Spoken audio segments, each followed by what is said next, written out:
Would you subpoena Rod Rosenstein if he doesn't agree to testify? Yeah, I'd like to know what happened. I mean, you're having a conversation about whether or not you're going to invoke the 25th Amendment. So I would imagine if the shoe were on the other foot, my Democratic colleagues would want to know about that conversation. Senate Judiciary Chairman Lindsey Graham says that he would like some answers after fired Deputy FBI Director Andrew McCabe sat down with 60 Minutes correspondent Scott Pelley and made a number of shocking revelations, including this. There were meetings at the Justice Department in which it was discussed whether the vice president and a majority of the cabinet could be brought together to remove the president of the United States under the 25th Amendment. That is shocking. Here now, Florida Congressman Matt Gaetz. He sits on the House Judiciary Committee. Congressman, thank you very much for being here tonight. What questions would you have for Andrew McCabe after hearing what he said? We only have a couple sound bites so far. It's going to be on Sunday night, but so far. The obvious first question is who he worked with or spoke to or interacted with through intermediaries or directly on the cabinet to potentially remove the president of the United States. Right now what we have is a partial fact battle between Andrew McCabe, who says that there was a serious plan to seek the removal of the president, and Rod Rosenstein, the current Deputy Attorney General, who's issued a denial that's not an unequivocal denial. It's a couched denial. I agree with Senator Graham that we want to get him in. But one thing, Martha, that's not being reported is that Jim Baker, who was at the time the top lawyer at the FBI, he gave testimony to the House Judiciary Committee that confirms Andrew McCabe's account. So it's not just McCabe's word against Rosenstein. The other people that were involved in this conspiracy to utilize their powers as unelected bureaucrats to oust the guy that won the election, that's something confirmed by the top lawyer there. Which raises the other obvious question, what powers are those to seek to remove a president who was elected by the United States of America to the office? What powers, what authority, and what evidence do they have to be taking these measures and having these conversations? Yeah, remember, Lisa Page and Peter Strzok were texting each other 10 months into the investigation that there was no there there. So despite the fact that the two people conducting the investigation were saying there's no there there, you've got McCabe, who was just so, I guess, enamored with Jim Comey that he couldn't conceive of any legitimate reason that Comey would be fired. And so they used this illegitimate authority to go and try to disrupt the duly elected president. I mean, I went on the floor about a year ago and said these people were attempting a palace coup against the president. Most in the national media mocked me for doing so, but now you in fact have Andrew McCabe and Jim Baker, two people at the very top of the FBI, saying that these conversations were serious and that they happened. So let's get people under oath and figure out what went on. Absolutely. I mean, this is an extraordinarily serious situation, and he is obviously very impassioned still, even after we have reports from the House and the Senate that suggest that after, a couple of years of investigation, they haven't found anything yet. So I'm very curious what he found, what he knows, and what has put him in a position where he is so impassioned about removing the president from office. What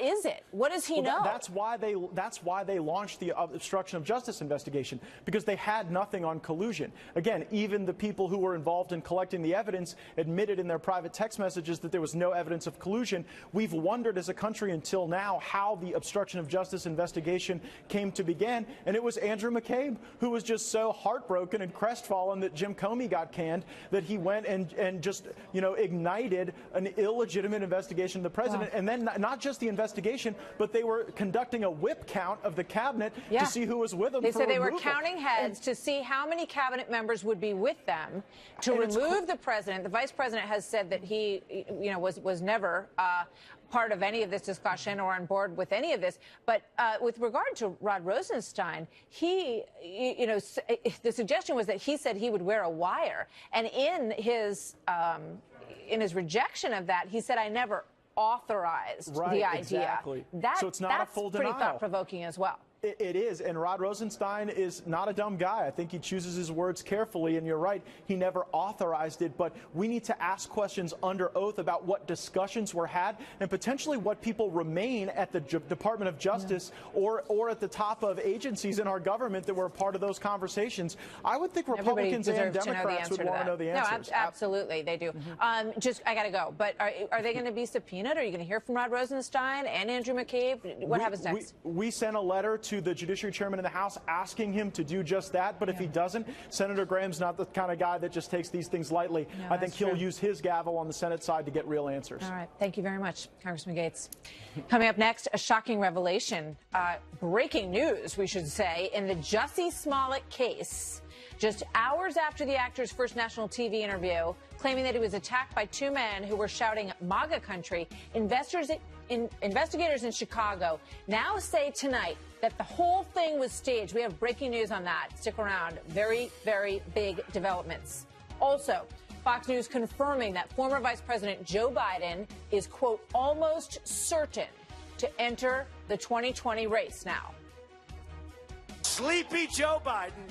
We call him 1% Joe because he ran at least twice. I think 3 times. They say twice. I think he ran 3 times.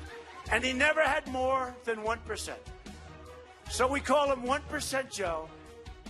We have a major development just moments ago in the Jussie Smollett case. The actor who claimed that he was attacked in the streets of Chicago by two men shouting racial slurs and saying this is MAGA country. Just hours after his first national TV interview aired, ABC 7 Chicago is now reporting that he was a no-show for an interview with police detectives today, and multiple sources tell them, quote, Jussie Smollett and the two men who are being questioned by police staged the attack, allegedly because his character was being written out of the show Empire. Smollett's story came under fire really almost from the beginning after he refused to turn the cell phone over to the police. Robin Roberts pressed him on this earlier today. They wanted me to give my phone to the tech for 3 to 4 hours. I'm sorry. I have private pictures and videos and numbers, my partner's number, my family's number, my castmates' number, my friends' numbers, my private emails, my private songs. So the Chicago police will not confirm this story at this point, but this report is coming from ABC Chicago 7. And as I said, they said he was a no-show for an interview with police detectives today, and saying also that the attack was staged because he was going to be written out of the show. We will continue to follow this story and see what the police in Chicago have to say about this report from ABC when we get it. All right, so the Democratic Socialist Congresswoman known as AOC declaring victory tonight after Amazon says see you later to a huge deal that was expected to bring thousands of jobs and many businesses to the city of New York.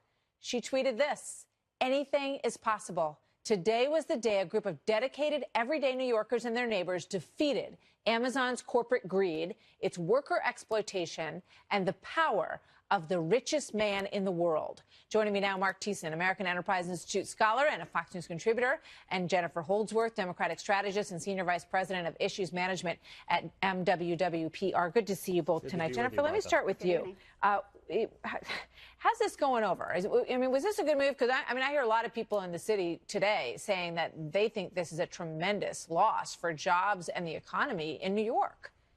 It is a loss.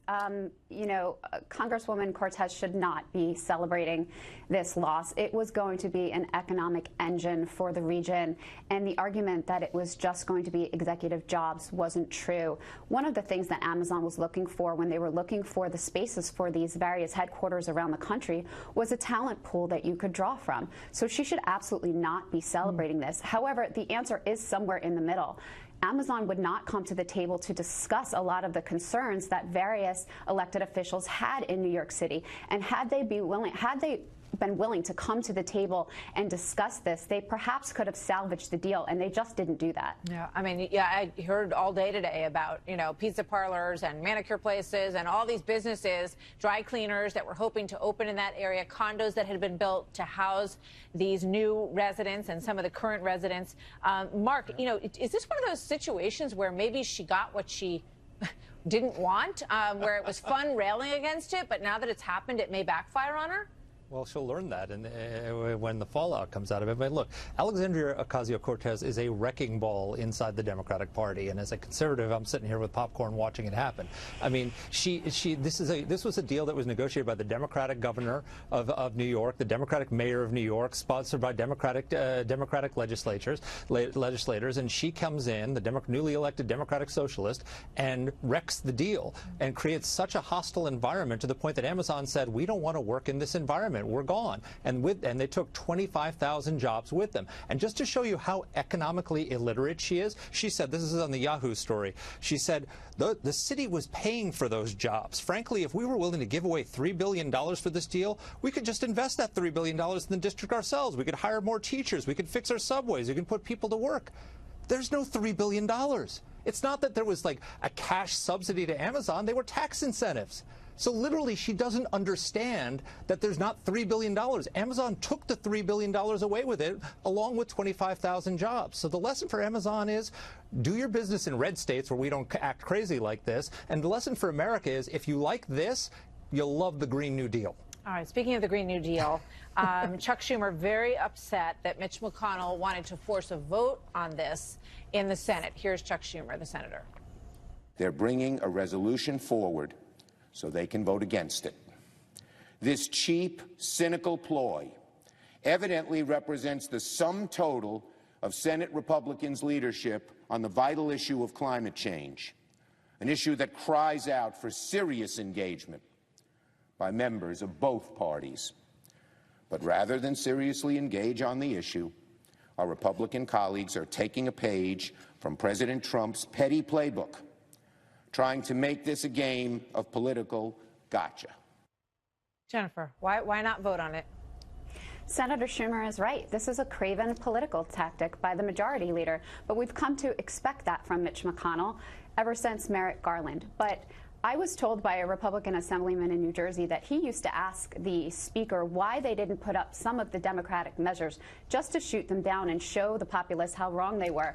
And the speaker told him that if they did that, that the laws just might pass. And I think that that's what might happen here. It's a very, very bold piece of legislation that absolutely has issues. I think instead of shaming critics of climate change, we should be taking this opportunity to educate everybody so that they understand what's in the deal. But you've got a lot of conservationists who are behind this efforts too.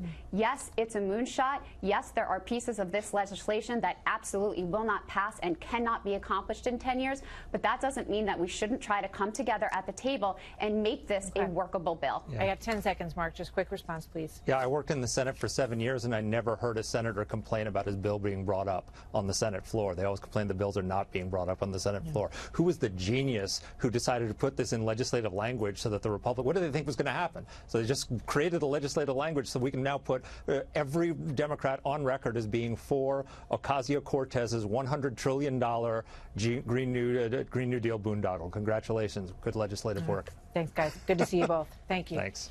Coming up next, 1 year ago today, Thomas Hickson's dad ran toward the Parkland shooter, shielding several students from bullets and losing his own life. But his son says that if the shooter had reached out to his dad earlier, everything may have turned out differently. That's what he was trained to do. It's just the kind of person he is. That's what he instilled in me. So, I mean, yeah, he's just a hero.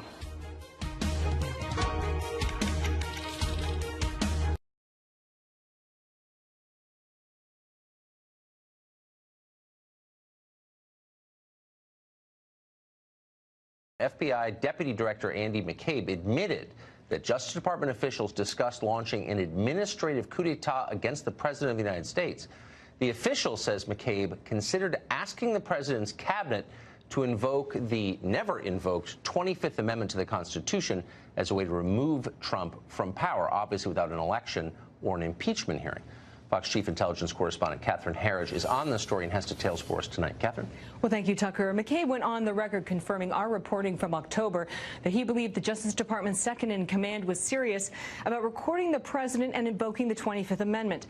The timing matters because May 2017 is a pivotal month in the Russia probe. Deputy Attorney General Rod Rosenstein was just 2 weeks into the job when President Trump fired FBI Director James Comey. 8 days later, Rosenstein appointed the special counsel. McCabe also tells CBS News that after Comey was fired, the FBI launched an obstruction of justice case, in addition to the FBI's ongoing investigation into alleged Russia collusion. In a statement, the Justice Department seemed to stop short of denying Rosenstein talked about removing the president. Quote, the Deputy Attorney General never authorized any recording that Mr. McCabe references. Based on his personal dealings with the president, there's no basis to invoke the 25th Amendment. In a tweet, President Trump hit back, disgraced FBI Acting Director Andrew McCabe pretends to be a poor little angel, when in fact he was a big part of the crooked Hillary scandal and the Russia hoax, a puppet for lying James Comey. And for some context, Andrew McCabe was fired last year for lying to federal investigators. That case is now with the U.S. Attorney here in Washington. Tucker. Catherine Herridge for us. Thank you very much. You're welcome. I appreciate it. John Summers is a former communications director for Senator Harry Reid of Nevada, and he joins us tonight. John, thanks very much for coming on. You bet. So take the party IDs off the players in this. Here you have federal law enforcement discussing removing a president without an impeachment or an election. That sounds like something that happens in a third world country, doesn't it?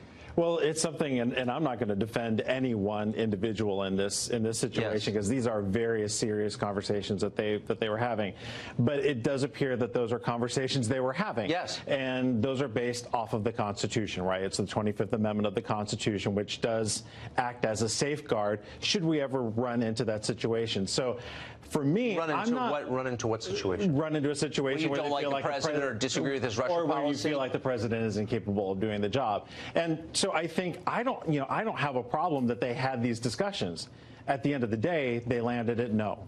And I think that's the important thing to remember. So the system worked the way it was supposed to as it relates to whether or not to remove the president. No, because if you find yourself as an executive branch employee disagreeing with the policies of the person for whom you work, you leave, you quit.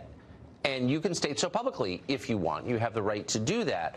What you're not allowed to do is try to take power from the one elected guy in the entire branch of government, because that's not democratic. It's the opposite of democratic, but that's what they tried to do. Agreed. But what you're saying is that they were considering it because they didn't like the policies, and I don't think that's the case at all. Why were they considering it? There's a genuine concern about how Russia was involved in the 2016 election. Okay, but so the amendment was written after Woodrow Wilson suffered a stroke in office and his wife wound up running the country. I guess she was a fine president, but we didn't want to repeat that. So this was specifically written, and every lawyer knows this, including the ones at the FBI, for a president who's incapacitated, not for a president whose policies you find repugnant or disagree with or don't. You know what I mean? Just because he's not a neocon doesn't mean that you can remove him from power. I agree. And again, I don't think that's what they were thinking about. There was big concern. Again, when you look at the timing of McCabe going into office, and again, he's obviously a flawed messenger in many ways, but when you look at the time that he was elevated to his position was right after James Comey was fired.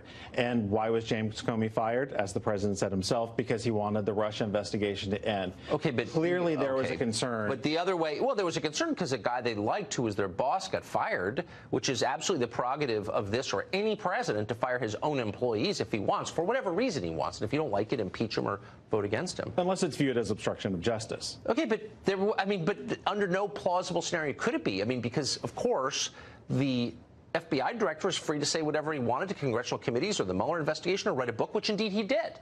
So it's not obstruction of justice. It's not going to prevent justice from working its way to its conclusion. I just wonder, why are liberals all of a sudden defending this radically empowered federal law enforcement agency? You don't see this as a threat to the Kamala Harris administration 2 years from now, for real? Yeah, no, and I get the question. I don't see liberals defending this. I think what we're defending is protecting the investigation. So we have a good understanding of exactly what Russia was doing in the 2016 elections and whether they were aided by anyone here in the United States. And part of that question centers on the President of the United States and some of his closest associates. But we've spent 2 years looking into that, and the conclusion of the Senate committee that's looked into it is there's no collusion. That's not true. That's what the chair of that committee said. That wasn't a statement from the committee as a whole. Okay. That's what the chair said. Is there a point at which... The ranking member, just to be fair, the ranking member said he disagreed. So the ranking member did not say that... And official court documents have come to the conclusion that there was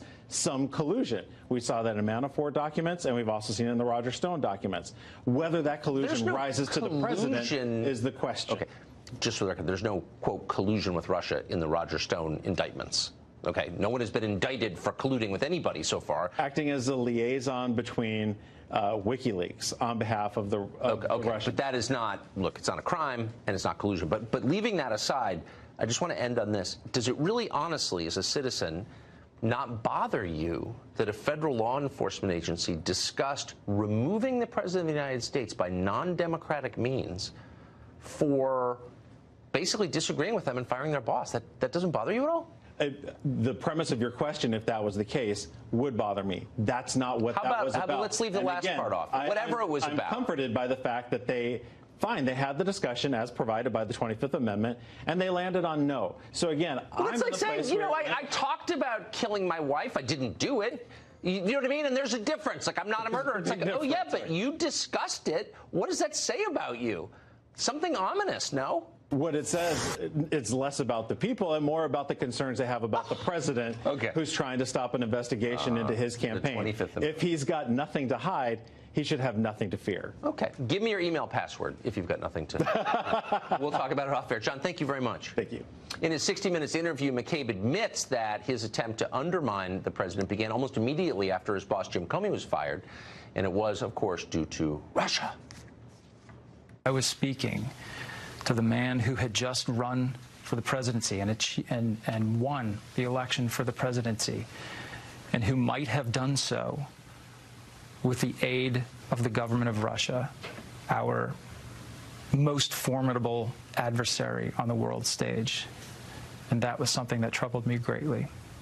How long was it after that you decided to start the obstruction of justice and counterintelligence investigations involving the president? I think the next day I met with the team investigating the Russia cases, and I asked the team to go back and conduct an assessment to determine where are we with these efforts and what steps do we need to take going forward. Alan Dershowitz is a retired Harvard Law School professor. He's the author of the book, The Case Against the Democratic House Impeaching Trump, and he joins us tonight. Professor, thanks very much for coming on. So now the suspicions of many are confirmed by one of the players in it. The Department of Justice discussed trying to remove the president using the 25th Amendment. What's your reaction to that? Well, if that's true, it is clearly an attempted coup d'etat. Relating to what your former guest said, let's take the worst case scenario. Let's assume the President of the United States was in bed with the Russians, committed treason, committed obstruction of justice. The 25th Amendment simply is irrelevant to that. Right. That's why you have an impeachment provision. Exactly. The 25th Amendment is about Woodrow Wilson having a stroke. It's about a president being shot and not being able to perform his office. It's not about the most fundamental disagreements. It's not about impeachable offenses. And any Justice Department official who even mentioned the 25th Amendment in the context of President Trump has committed a grievous offense against the Constitution. The framers of the 25th Amendment had in mind something very specific, and trying to use the 25th Amendment to circumvent the impeachment provisions or to circumvent an election is a despicable act of unconstitutional power grabbing. And you were right when you said it reminds me of what happens in third world countries. Look, these people may have been well-intentioned. They may believe that they were serving the interests of the United States, but you have to obey the law, and the law is the Constitution. And the 25th Amendment is as clear as could be. Incapacity, unable to perform office. That's what you need. That's why you need 2/3 of the House and 2/3 of the Senate agreeing. And it has to be on the basis of a medical or psychological incapacity, not on the basis of even the most extreme crimes, which there's no evidence were committed. But even if they were, that would not be a basis for invoking the 25th Amendment. So this is not simply Right. And I challenge any left-wing person to get on television and to defend the use of the 25th Amendment. I challenge any of my colleagues who are in the Get Trump at Any Cost camp to come on television and justify the use of the 25th Amendment other than for physical or psychiatric incapacity. I bet they're doing that right now. But this is an attack on our system, I would say, not just on the president. Alan Dershowitz, thank you very much. It's an attack on our system, and it's an attack on the Constitution. Thank you. Scary. We have an update for you tonight on language in the border security bill. One part of that bill says essentially that illegal immigrant families can pick up illegal immigrant children from federal custody and that DHS will not be notified of that. Any language added to the bill is there for a reason, and the reason here is very clear. It will make it easier for children coming from Central America to be aided by illegal immigrants here in the United States. Now, this may be motivated by goodwill. We could debate it. But in effect, it creates a harmful incentive. It will encourage more children to make the long and dangerous trek up through Central America to the United States. We'll continue to stay on top of the details of this bill because they're worth paying attention to. Well, for generations, everybody in America knew what the stereotypes were for the two political parties. Democrats were the party of the working class, coal miners, factory workers, your local beat cop. Republicans were the party of lawyers and doctors. They spent a lot of time at country clubs, remember? Things have changed a lot. Now Democrats have become the party of the elite professional class. They're consultants, iBankers, socialites, eager to lecture you about open borders, global warming from their gated communities. Nobody knows that change better or has watched it more carefully than the author of Hillbilly Elegy, J.D. Vance. We spoke to him recently about it. J.D. Vance, thanks for joining us. Thank you. So, because you don't live in Washington and you think bigger thoughts than the rest of us who are completely consumed by this dumb news cycle, I want to ask you a broader question. The parties have realigned. They don't represent the same people they thought they represented or that they have represented for the last 70 years. I'm not sure their leaders understand this, but you do. Who do the parties represent as of right now? Well, at a big level, the Democratic Party increasingly represents professional class elites. Yes. And Republicans represent middle and working class wage earners in the middle of the country. Now, I will say, I think Democratic leaders kind of get this. If you look at the big proposals from the 2020 Democratic presidential candidates, universal child care, debt-free college, even Medicare for all, which is framed as this lurch to the left, but is really just a big handout to doctors, physicians, pharmaceutical companies, and hospitals, they sort of get that they're the party of the professional class, and a lot of their policies are geared towards making life easier for professional class Americans. The problem I have is that my party, the Republican Party, hasn't quite figured out that we basically inherited a big chunk of the old FDR coalition. The middle of the country, working and middle class, blue collar folks, the sort of people who work, pay their taxes, send their kids to the military. That's increasingly the base of the Republican Party, but the Republican donor elites are actually not aligned with those folks in a lot of ways, and so there's this really big mismatch, big picture within the Republican Party. So I'm completely fascinated by what you just said, something I've never thought of in my life, that Medicare for all is actually a sop to the professional class. That's a whole separate segment, and I hope you'll come back and, and unpack that all. But more broadly, what you're saying, I think, is that the Democratic Party understands what it is and who it represents and affirmatively represents them. Yes. They do things for their voters, but the Republican Party doesn't actually represent its own voters very well. Yeah, that's exactly right. I mean, look at who the Democratic Party is. And look, I don't like the Democratic Party's policies. Most of the times I disagree with them. But I at least admire that they recognize who their voters are, and they actually, just as raw, cynical politics, do a lot of things to serve those voters. Now look at who Republican voters increasingly are. They're people who disproportionately serve in the military, but Republican foreign policy has been a disaster for a lot of veterans. They're disproportionately folks who want to have more children. They're people who want to have more single-earner families. They're people who don't necessarily want to go to college, but they want to work in an economy where if you play by the rules, you could actually support a family on one income. Yes. Have Republicans done anything for those people really in the last 15 or 20 years? I think you can point to some policies of the Trump administration. Certainly instinctively, I think the president gets who his voters are and what he has to do to service those folks. But at the end of the day, the broad elite of the party, the folks who really call the shots, the think tank intellectuals, the people who write the policy, I just don't think they realize who their own voters are. Now, the slightly more worrying implication is that maybe some of them do realize who their voters are. They just don't actually like those voters. Well, that's it. So I watch the Democratic Party, and I notice that if there's a substantial block within it, it's this unstable coalition of all these groups have nothing in common. But the one thing they have in common is the Democratic Party will protect them. Yes. You criticize a block of Democratic voters, and they're on you like a wounded wombat. They'll bite you. The Republicans watch their voters come under attack and sort of nod in agreement. Yeah, these people should be attacked. Yeah, that's absolutely right. I mean, if you talk to people who've spent their lives in D.C., I know you live in D.C. Yes. I've spent a lot of my life here. The people who spend their time in D.C., who work on Republican campaigns, who work at conservative think tanks. Now, this isn't true of everybody, but a lot of them actually don't like the people who are voting for Republican candidates these days. And if you ultimately boil down the never Trump phenomenon, what is the never Trump phenomenon? I was very critical of the president during the campaign.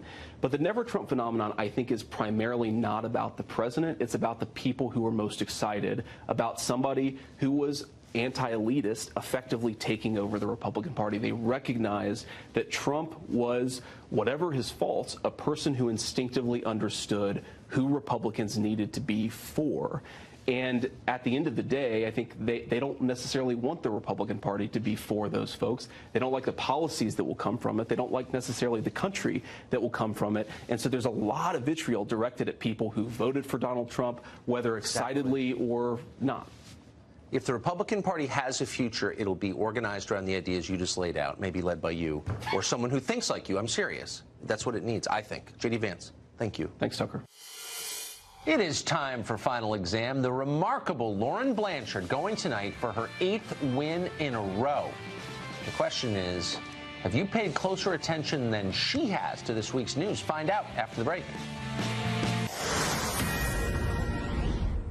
Hi, everybody, welcome back. Tucker will be with you again shortly, but we do want to cover the breaking news as it develops, and what a night we've had already.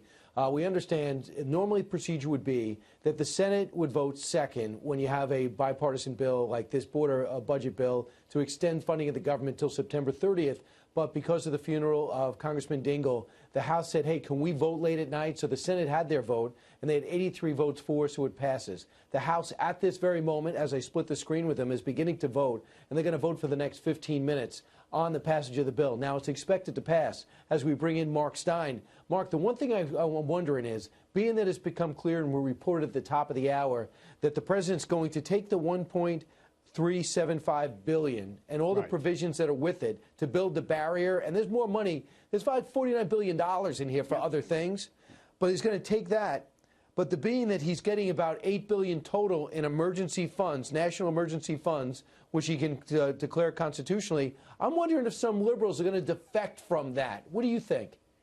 So the theory would be that if they think he's serious about doing it, then they would object to this bill, because he does need the starting money. He needs that additional, he needs that billion and change just so he can get going before, as we were talking about before, some district court judge in the Ninth Circuit somewhere decides to strike it down. I think what will be interesting about this is the dynamic between the Freedom Caucus, which in the House, which has felt it does not actually have any meaningful leverage on this, and the president's own inclinations. But the language of this bill, I mean, this is an appallingly written bill. As you say, it's very weird for it to be starting in the Senate because, you know, funding bills normally start in the House.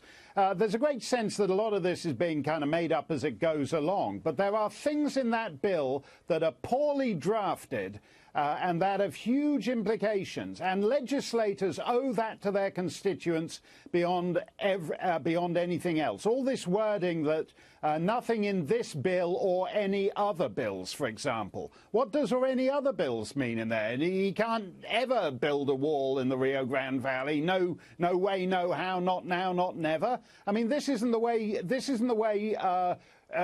republics of citizen representatives draft legislation.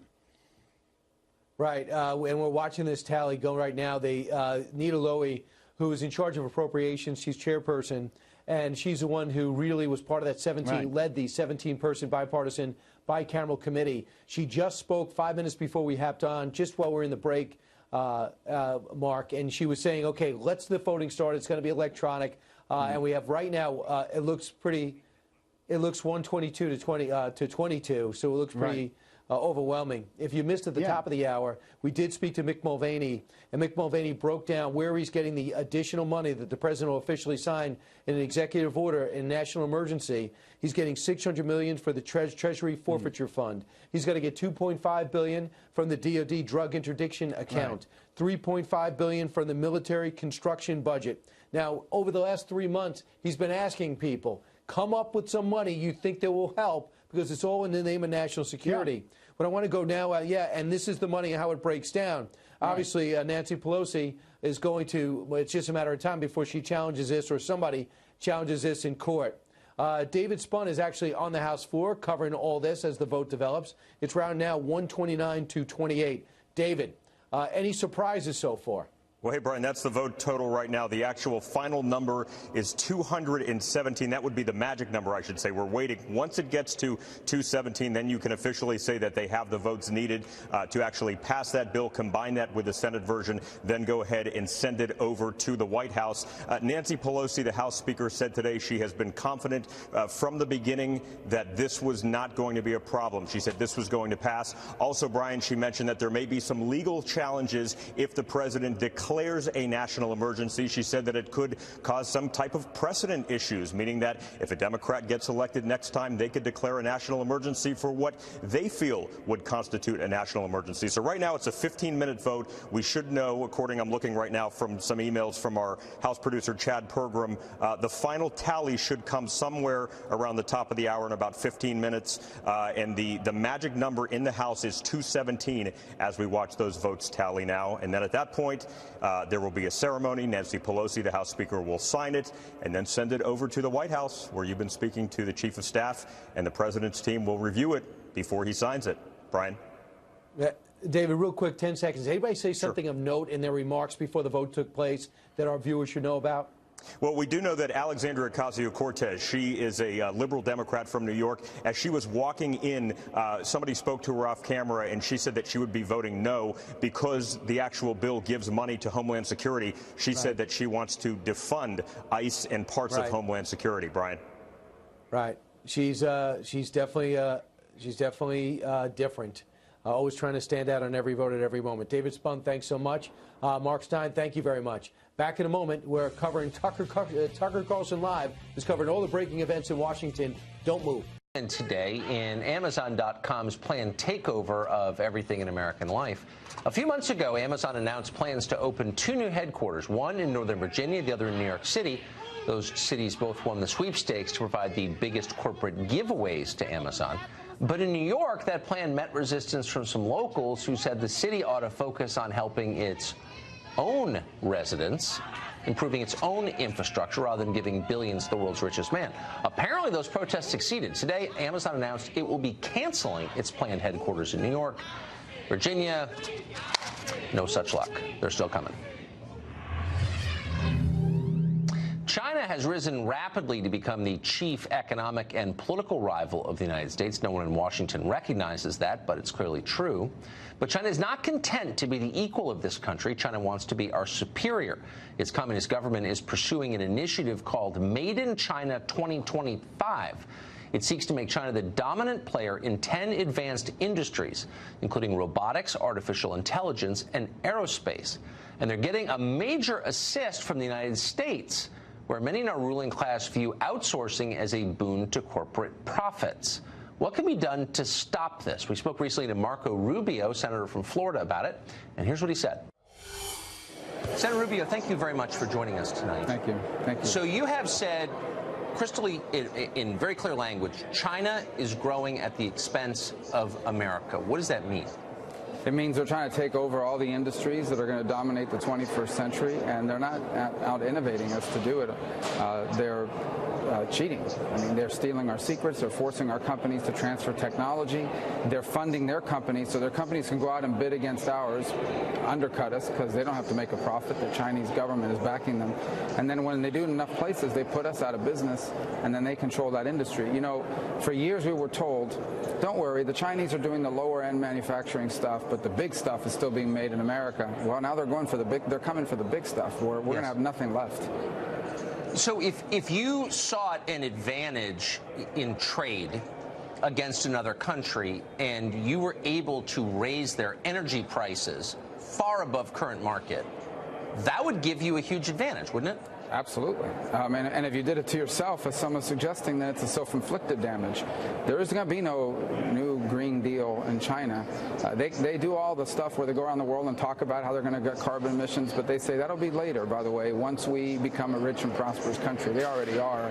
And bottom line is that it's one of the areas where the United States has been blessed with the resources to be globally competitive, and we shouldn't be surrendering that. So why would we ever sign up for a program that in effect is unilateral disarmament against China? So we're not going to use any fossil fuels. We're going to shut down our energy sector and our nuclear sector, but China doesn't have to. Why would we ever do something like that? Because I think there are people that think America's a planet. America's a country. The rest of these countries are going to do what they're going to do. Look, that's fine. I want the air to be cleaner. I want us to be more energy efficient. I think that you get there by allowing the innovations to get you there and other practices, which you don't get there by destroying and gutting your economy. And so ultimately, the people who are proposing that will have to defend it and why they're offering it. It's a ridiculous idea. You can see that a lot of Democrats are hiding from it, and some are just flat out saying it's crazy. Others are very proud of what they're putting out there. But bottom line is this: it is unilateral disarmament economically. It's worse than that. It's actually self-inflicted damage that we would do to ourselves if even pieces of that were implemented. But if you really believe that carbon dioxide was a deadly pollutant destroying the Earth, and you look at the numbers, and China emits twice, more than twice what the United States does, right? Why wouldn't you be protesting outside the Chinese embassy? Well, again, I think these are people that think America's a planet. They think that somehow if we do it, it'll matter, that the rest of the world isn't going to sort of eat up the difference because of their rate of growth. And it's not just China, it's India and a bunch of other places. But the second thing I ask is, fine, then let's do more nuclear energy and let's shift more to natural, make it easier to access natural gas. That's much cleaner than some of the other fuels, but they're against those too. If the idea is that we're going to power this country into the 21st century with solar panels and windmills, that's not going to work. I mean, it doesn't work anywhere. So you've got to have some consistent source of revenue, and you've got to do it in a way that that doesn't destroy or gut your economy. But they're against those things as well. Nuclear energy is nearly impossible now to build a new plant in America. Yeah, I'm sensing a theme here. Senator Rubio, thank you very much for that. Great to see you. Thanks. While we talk about something so important as our China deal and the new trade relationship, it's now time to go back to the House floor, where we believe we've hit that magic number, and it looks like we are going to, at least the House and Senate has now voted to fund the government until September 30th. David Spunt is there, and we got across the threshold. Am I right, David? Yep, that is correct. The threshold was 217 votes. The vote technically still open. We're waiting to get the final number, but Democrats did pass that threshold. Even Republicans, if Republicans did vote for it, we'll get the final tally in a moment. We did pass that 217 threshold. We're told, Brian, in about 35 minutes, House Speaker Nancy Pelosi will have a photo opportunity signing this legislation before it goes off to the White House. That's where the president and his team will be reviewing it before he signs it.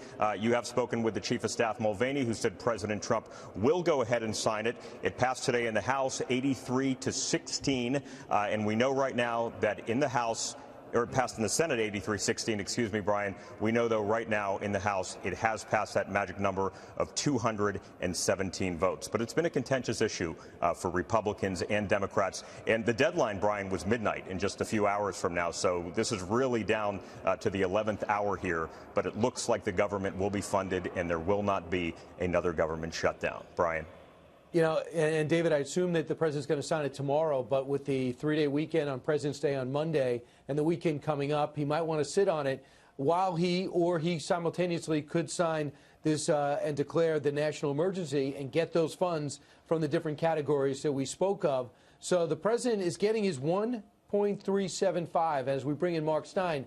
Mark, we find out, and David, stick around, but we find out there's a lot of provisions with that, and some of the mayors might be able to give a thumbs up or a thumbs down in these border cities on where this money, whether this money can be spent on the border, right?